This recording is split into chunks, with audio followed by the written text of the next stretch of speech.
Now, fifth number, if all the zeros of cubic polynomial are negative, जितने भी zeros हैं cubic polynomial के सभी निगेटिव हैं, मतलब लेस देन जीरो हैं, ठीक। Then all the coefficient and the constant term of the polynomial have the same sign.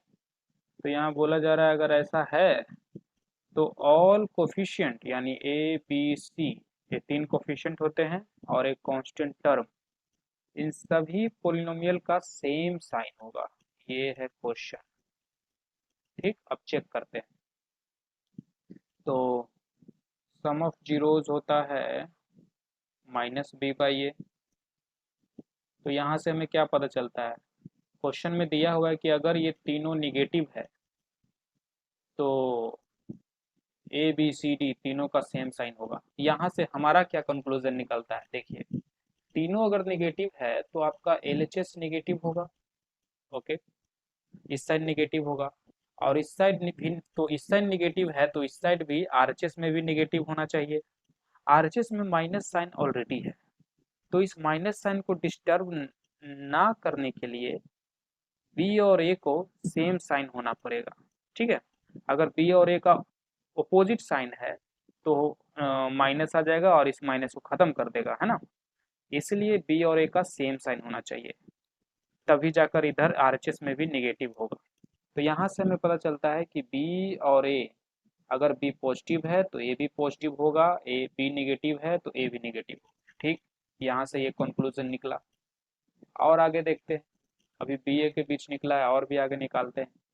Alpha beta, beta gamma, alpha gamma बराबर होता है C/A।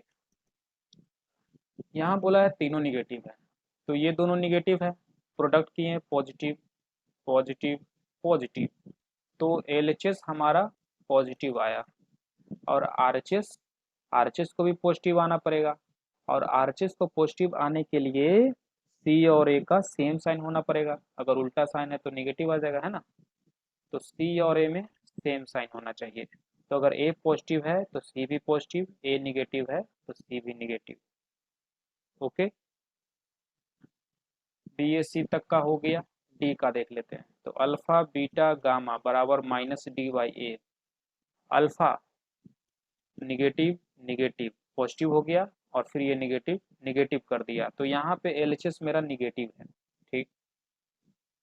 तो आरएचएस को भी निगेटिव होना पड़ेगा, आरएचएस तो ऑलरेडी निगेटिव में है, तो डी और ए को सेम साइन होना पड़ेगा। तो डी और ए का सेम साइन है, तो मतलब ए अगर पॉजिटिव है तो डी भी पॉजिटिव, ए अगर निगेटिव है तो डी भी निगेटिव। तो सही बात बोल रहा है यहाँ पे, ए पॉजिटिव तो बी पॉजिटिव, सी पॉजिटिव डी पॉजिटिव, ए निगेटिव तो बी निगेटिव, सी निगेटिव डी निगेटिव। तो ये बात सही है कि हाँ, ट्रू है ये।